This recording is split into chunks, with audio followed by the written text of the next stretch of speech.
महाराष्ट्र सरकार में बड़ी बगावत, कांग्रेस बोली वापस ले सकते हैं समर्थन। पवार का जवाब, कांग्रेस अध्यक्ष की बातों पर हम ध्यान नहीं देते। नाना पटोले का दावा, शिवसेना एनसीपी के खिलाफ लड़ेगी कांग्रेस। महाराष्ट्र सरकार में कांग्रेस नेताओं को नहीं मिल रही इज्जत। विचारधारा की लड़ाई में फंस गई है कांग्रेस। क्षेत्रीय पार्टियों के दबाव से निकलने की कोशिश कर रही है कांग्रेस, या फिर सहयोगियों पर दबाव बनाने की हो रही है तैयारी। महाराष्ट्र में महाविकास अघाड़ी सरकार में कांग्रेस तीसरी सबसे बड़ी पार्टी है, लेकिन सरकार चलाने में उसकी हिस्सेदारी एक सहयोगी भर की ही रह गई है।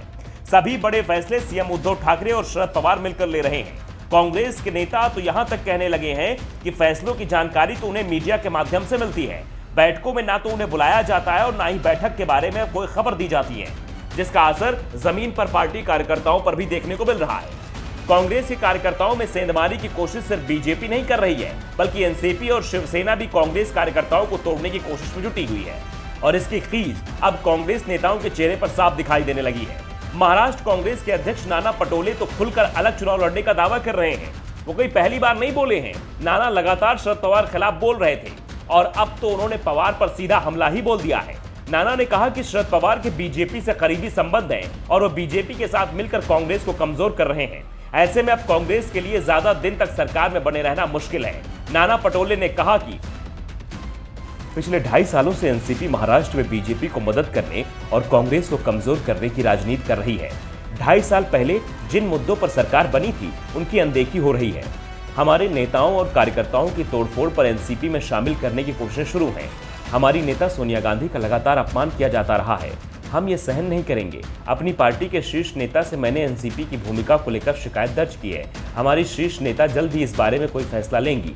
आने वाले कुछ दिनों में इसका पता लग जाएगा।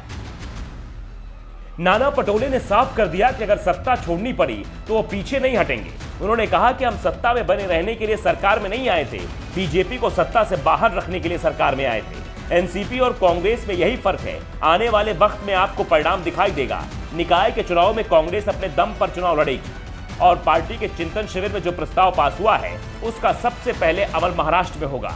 हम आधे टिकट युवाओं को देंगे। एक परिवार एक टिकट के नियम का पालन करेंगे। कांग्रेस के तेवरों को देखते हुए अब एनसीपी मामले को संभालने में जुट गई है। डिप्टी सीएम अजीत पवार ने कहा कि एमवीए गठबंधन में 3 पार्टियां शामिल हैं। हम परिवार की तरह सरकार चला रहे हैं। परिवार में थोड़े बहुत मतभेद तो होते ही हैं, लेकिन इसका मतलब ये नहीं है कि कोई परिवार छोड़कर चला जाएगा।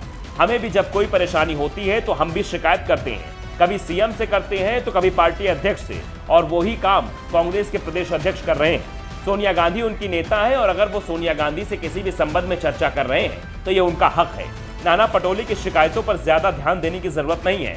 अजीत पवार ने साफ कर दिया है कि नाना पटोले जो कह रहे हैं उसे सरकार ज्यादा तवज्जो नहीं देगी। उन्हें जो करना है वो कर सकते हैं। सरकार ना तो उन्हें मनाने जाएगी और ना ही उनकी मांगों पर विचार किया जाएगा। कांग्रेस को गठबंधन छोड़कर जाना है तो उसका फैसला होगा। एनसीपी किसी भी दबाव में नहीं आएगी। Bureau report, the Dhakad news.